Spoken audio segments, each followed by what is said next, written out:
belum apa-apa kok sudah ditetapkan bahwa ini kejadian katakanlah pembunuhan biasa begitu. Padahal sampai hari ini juga belum ada gelar perkara. Pimpinan dan anggota Komisi 13 DPR RI yang saya hormati, pimpinan dan jajaran dari Lembaga Perlindungan Saksi dan Korban, Komnas HAM dan juga Komnas Perempuan, hadirin yang saya muliakan. Terima kasih untuk pemaparan tiga lembaga yang telah disampaikan. Agak panjang karena ada tiga pimpinan. Yang pertama adalah terkait LPSK.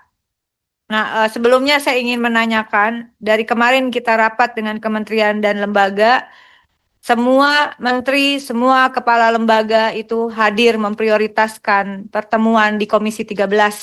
Tetapi saya kabarnya sudah meminta izin kepada pimpinan. Namun untuk kedepannya tentu saja karena ini adalah evaluasi yang penting bagi institusi, di mana mitra kita yang lain memprioritaskan untuk rapat dengan Komisi 13 sebagai mitra. Maka mohon ini diingatkan juga agar pimpinan LPSK, uh, ketuanya begitu, untuk diusahakan diprioritaskanlah rapat dengan Komisi 13 begitu. Nah, baik, saya langsung bahwa ini laporan keuangan LPSK 2025 menunjukkan capaian tata kelola yang diapresiasi, realisasi 98,8% dari pagu efektif 220,73 miliar, dan ada opini wajar tanpa pengecualian untuk 5 tahun berturut-turut. Kemudian rekomendasi BPK 95,6%. Capaian tersebut adanya perbaikan tata kelola dan meningkatnya akuntabilitas kelembagaan. Namun dari perspektif konstitusi, keberhasilan LPSK tidak boleh berhenti pada indikator administratif. Lahirnya LPSK ini adalah untuk memotong rantai administrasi yang terlalu berbelit untuk perlindungan terhadap saksi dan korban. Sehingga perspektif terhadap korban ini menjadi penting.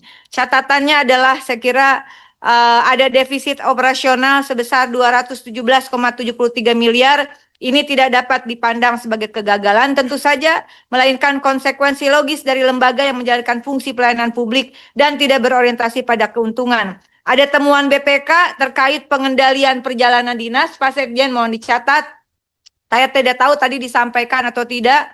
Yang lain, dua lain itu jelas. Temuan BPK-nya apa, begitu jelas disampaikan. Kemudian penata usahaan kas dan barang milik negara menunjukkan bahwa penguatan kelembagaan belum selesai. Ini laporan BPK 2025. Hal lainnya saya ingin mengingatkan, karena ini juga terkait lahirnya Undang-Undang Perlindungan Saksi dan Korban yang baru begitu ya. Saya ingin mengingatkan, saya mengawal kasus contoh pimpinan terkait indikasi dalam kematian seorang aktivis buruh Ermanto Usman di Bekasi begitu. Lalu baru beberapa saat pihak kepolisian mengatakan ini murni pidana biasa begitu, padahal belum ada penyelidikan yang mendalam begitu. Dan saat itu keluarga terima kasih sudah didampingi oleh LPSK. Namun saya menyayangkan kenapa ketua LPSK hadir di dalam konferensi pers dari pihak kepolisian, di mana ini mohon maaf kami melihat ada framing, belum apa-apa kok sudah ditetapkan bahwa ini kejadian katakanlah pembunuhan biasa begitu. Padahal sampai hari ini juga belum ada gelar perkara. Nah, untuk hal-hal seperti ini saya kira juga mohon hati-hati. Yang kedua, LPSK. Saya ingin kenapa sebetulnya penting sekali ada ketuanya di sini pimpinan. Ada persoalan yang cukup serius, yaitu ada pegawai yang belum mendapatkan tunjangan jabatan sebanyak 147 orang sejak 2022. Ini state act, nah ini ke Komisi Perempuan. Ini juga masuknya CAT loh. Ada kekerasan yang dilakukan oleh state actor bahkan di dalam negara itu sendiri. Bahwa persoalan gaji tunjangan sekian orang begitu. Berapa tahun Ibu belum terbayarkan tunjangan? Hampir 3 tahun pimpinan ini belum terbayarkan begitu. Ini kan mereka juga korban. Bagaimana lembaga perlindungan saksi dan korban bisa melindungi yang lain? Kalau melindungi hak dari pekerjanya di internal LPSK saja tidak bisa begitu. Ini hal yang cukup serius. Lalu katakanlah, saya tahu Bu konstruksinya. Ada kendala, tolong Pak Ses dan juga Ibu. ada kendala misalnya di Kementerian PAN RB begitu, atau di Kementerian Keuangan, mari kita diskusikan, bicarakan, mohon bantuan komunikasi. Di sini juga ada Banggar atau mungkin dari fraksi-fraksi nanti bisa berkomunikasi dengan komisi terkait. Tapi jangan itu tadi, jangan administratif positifistik cara pandangnya. Apalagi banyak bekas aktivis di situ begitu. Malu rasanya kalau sampai haknya pekerja sendiri tidak terpenuhi selama 3 tahun dengan berbagai alasan. Ini adalah tidak ada perlindungan korban. Oke, oleh karena itu saya mungkin juga minta ada, karena di dalam undang-undang yang terbaru di pasal 28 huruf P ini ada analisis strategis untuk pengetahuan pelindungan. Saya minta juga, karena ini persoalan yang cukup serius berujung kematian, saya minta ada analisis strateginya. Berarti kalau ada analisis strategi pelindungan, ada analisis juga terhadap peristiwa begitu. Termasuk peristiwa bagaimana yang saya sampaikan, ada indikasi permainan mafia skincare misalnya begitu. Ini bukan sekedar orang datang minta dilindungi, ditemanin, enggak. Mandat di Undang-Undang Perlindungan Saksi dan Korban itu sudah ada analisis strategis pengetahuan pelindungan. Nah, ketika ada konstruksi berulang seperti ini begitu, termasuk dalam indikasi mafia skincare, analisisnya seperti apa? Nanti izin pimpinan ini untuk dimasukkan juga. Juga saya kira yang kedua terhadap Komnas Perempuan, Komnas HAM. Komnas HAM ini ada peraturan Presiden 13/2024 menandai perubahan penting dalam kebijakan negara terhadap Komnas HAM begitu, yang menetapkan ada hak keuangan dan fasilitas bagi ketua, wakil ketua, anggota Komnas HAM sebagai konsekuensi atas meningkatnya beban kerja dan kedudukan Komnas HAM sebagai lembaga mandiri yang setingkat dengan lembaga negara lainnya. Dari perspektif konstitusi, ini merupakan implementasi tanggung jawab negara, dan namun demikian kita harus ingat ada independensi Komnas HAM yang tidak mungkin dijaga tanpa dukungan sumber daya yang memadai. Karena itu penguatan hak keuangan bukanlah privilege, saya nilai, melainkan instrumen untuk memastikan lembaga negara ini dapat bekerja profesional, independen, dan bebas dari konflik kepentingan. Namun peningkatan dukungan negara tentu saja harus berjalan seiring dengan peningkatan akuntabilitas publik. Laporan keuangan anggaran 2025 menunjukkan capaian positif.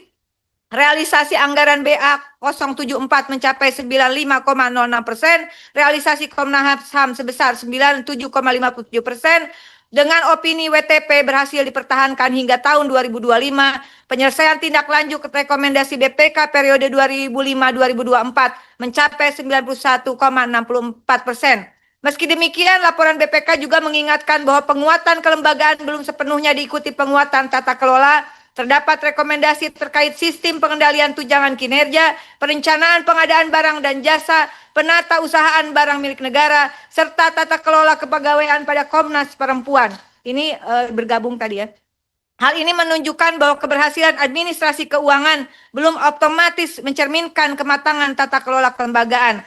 Lebih jauh lagi, ukuran keberhasilan Komnas HAM saya berikan dukungan tidak boleh berhenti pada indikator serapan anggaran dan opini audit. Sebagai lembaga independen, Komnas HAM harus dipandang bukan semata sebagai satuan kerja pengguna anggaran, tetapi sebagai instrumen konstitusional menjamin hadirnya negara dalam melindungi hak-hak warga negara. Karena itu evaluasi terhadap Komnas HAM harus mengintegrasikan dua dimensi sekaligus, akuntabilitas keuangan dan akuntabilitas konstitusional. Sejauh mana lembaga ini mampu menghadirkan pelindungan HAM yang efektif, mudah diakses dan dirasakan manfaatnya oleh masyarakat. Terakhir, terhadap Komnas Perempuan, saya tetap pada posisi mandatnya diperluas, tapi perempuan belum sepenuhnya terlindungi. Ada peraturan Presiden 8/2024 memperkuat mandat Komnas Perempuan melalui fungsi analisis terhadap isu kerentanan perempuan, pengukuran struktur organisasi, koordinasi lintas sektor, dan akuntabilitas kelembagaan.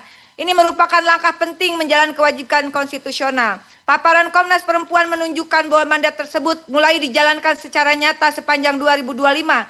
Komnas Perempuan menghasilkan 49 produk pengetahuan 31 instrumen kerja, 55 rekomendasi kebijakan, menerima 4.597 pengaduan, 3.682 penanganan kasus KBGTP, dan melakukan 1.322 penyikapan. Hingga 30 Juni 2026 tercatat 1.833 pengaduan dengan 1.279 kasus dapat ditindaklanjuti, sementara 554 kasus tidak dapat diproses karena berbagai kendala. Nah, kinerja tersebut kami apresiasi, namun capaian administratif lagi-lagi tidak boleh menutupi persoalan mendasar bahwa perlindungan konstitusional belum sepenuhnya berbanding lurus dengan penguatan kelembagaan. Dari 55 rekomendasi kebijakan, baru 7 rekomendasi yang ditindaklanjuti. Artinya daya dorong kebijakan Komnas Perempuan masih sangat tergantung pada komitmen kementerian, lembaga, dan pemerintah daerah. Di sisi lain, realisasi anggaran 2025 mencapai 89,79%, sementara posisi APBN 2026 menunjukkan sebagian besar pagu masih terkonsentrasi pada dukungan kelembagaan 85,65%, untuk penanganan dan pemulihan korban hanya 4,49%.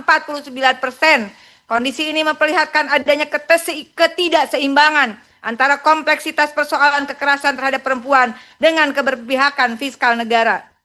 Nah, Bapak Ibu yang kami hormati, terakhir saya ingin menyampaikan bahwa ada persoalan cukup serius terutama dalam penanganan kasus dan pelindungan terhadap korban perempuan dan anak yang tidak mungkin kita pisahkan dari tugas dan fungsi Kepolisian Republik Indonesia, khususnya terkait pembentukan Direktorat PPA, PPO, Perlindungan Perempuan, Anak, dan Pidana Perdagangan Orang.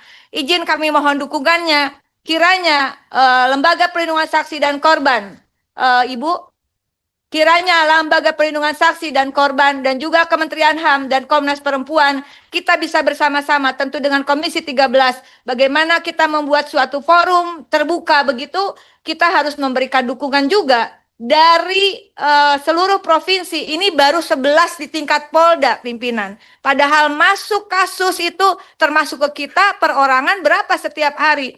Dan Polres untuk penanganan kekerasan atau pelindungan terhadap perempuan, anak, dan perdagangan orang hanya ada 22 di seluruh Indonesia di tingkat kabupaten kota. Lembaga-lembaga ada yang di depan kita ini termasuk Komnas Perempuan dan Komnas HAM. Pada akhirnya persoalan penguatan kepada kepolisian, khususnya persoalan perempuan dan anak ini, saya kira tidak bisa berdiri sendiri pimpinan. Lidik-sidik itu tetap ada di kepolisian begitu. Oleh karena itu, nah seperti ini, ketika nanti kita membutuhkan dukungan dari kepolisian, mari kita juga berkomunikasi. Tapi saat ini saya kira fakta di lapangan, tidak mungkin kasus-kasus HAM khususnya terhadap perempuan dan anak juga menyangkut isu perdagangan orang tidak melibatkan Kepolisian Republik Indonesia di garda terdepan begitu. Demikian yang bisa saya sampaikan, mohon menjadi catatan juga, nanti tidak usah kesimpulan di catatan saja. Beberapa analisis tadi yang saya minta, analisis bagaimana indikasi pelanggaran HAM, kekerasan terhadap perempuan, juga pelindungan saksi dan korban dalam kasus indikasi mafia skincare, juga terhadap tewasnya Ermanto Usman yang terindikasi kuat ada keterlibatan state actor di dalam peristiwa ini. Terima kasih. Wallahul muwaffiq ila aqwamit thoriq. Wassalamualaikum warahmatullahi wabarakatuh.